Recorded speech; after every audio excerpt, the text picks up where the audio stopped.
Paano ba kasi mag-report kay Gigi? Galit ka? Panoorin mo to. Ito yung dahilan kaya hindi mo matagpuan ang Gigi chat. Ito yung dahilan kaya hindi mo mahanap yung Gigi. Yung profile mo, kung nakalagin niya ang Gcash mo, i-log out mo muna. Pag na-log out mo na yan, huwag mo munang ilagin. Makikita mo to, Help Center. Kita mo na yan, click mo lang yan. Dito lalabas na ngayon yung Gigi app. Hanapin mo lang dito sa baba. Ano ang ire-report mo? Anong ilalagay mo? Nandito ka na kay Gigi. Ito na lang yung kopyahin mo. Oo, pwedeng mag-Tagalog kahit di ka magaling mag-English. Ito, para to sa mga na-scam, fraud, o kaya yung mga nalinlang sa pagbili ng isang product o kaya ay merong nagbawas sa account mo ng walang otoridad. Option 2, para naman to sa mga na-wrong send. Screenshot mo na lang yan, copy-paste mo, at ilagay mo to kay Gigi Chat. Ito naman yung option 3. Ito yung mga pinagsamang report. Kung hindi ka siguradong na-scam ka o naloko ka, o di kaya ipagkakamali mo na talaga, ito na lang i-report mo. Screenshot mo na lang yan para hindi ka na rin mahirapan. Kapag sumagot na yan si Gigi, sigurado, mahihingin yan. Ito yung mga sumusunod na kailangan mong maibigay. Una sa listahan, syempre, ang reference number. Sabihin mong hindi mo alam ang reference number. Nandun yan sa transaction nyo. Kung meron kang screenshot nun, kunin mo yun. Ikalawa, syempre, yung amount o yung halaga ng pera na isined mo dun sa taong yun. O yung nabawa sa'yo. Ikatlo, syempre, yung petsa. Kung kailan naganap itong problema mong ito.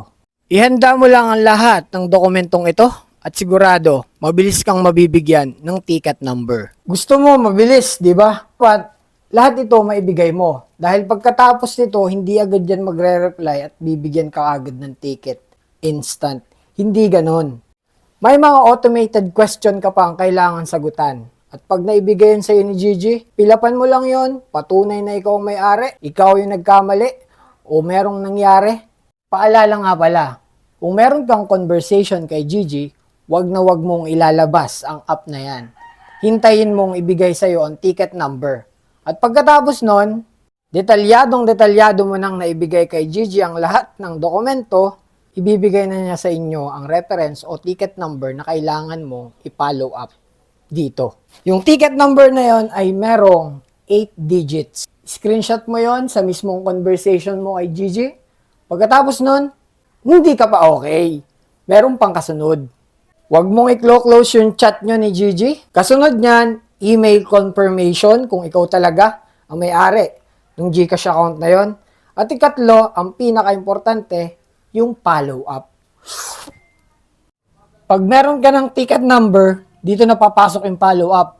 Tawagan mo ang numerong ito. 2882. So, paano? Siguro naman, nasundan mo yung video yan. Hindi mo na kailangan kung kani-kanino pa magpatulong. Pag hindi pa rin yung gumana, tawagan mo ako, mag-message ka dito, tutulungan kita. At syempre, ikaw na rin ang bahala sa akin. Dahil syempre, may effort yan. Pero hindi ako naniningil. Effort lang. Baka naman. Kung nakatulong to sa'yo, send mo na lang sa ibang kaibigan mo, kamag-anak, na hirap, paano mag-report ng mga pagkakamali nila sa kanilang mga digital wallet. Paalala at disclaimer, hindi po ako sponsor ng Gcash. Yung pinanood mong yan ay dito lang sa Gcash gagana. So gagawa pa ako ng ibang video para naman makatulong tayo ng may kapalit. Ano pa hinihintay mo? Gawin mo na yan. Napaka-importante ng oras sa pagre-report. Lalo na kung ito ay nangyari pa lang ay ngayon, kahapon, wag mo nang ipagpabukas. Stop procrastination. Gawin mo na yan.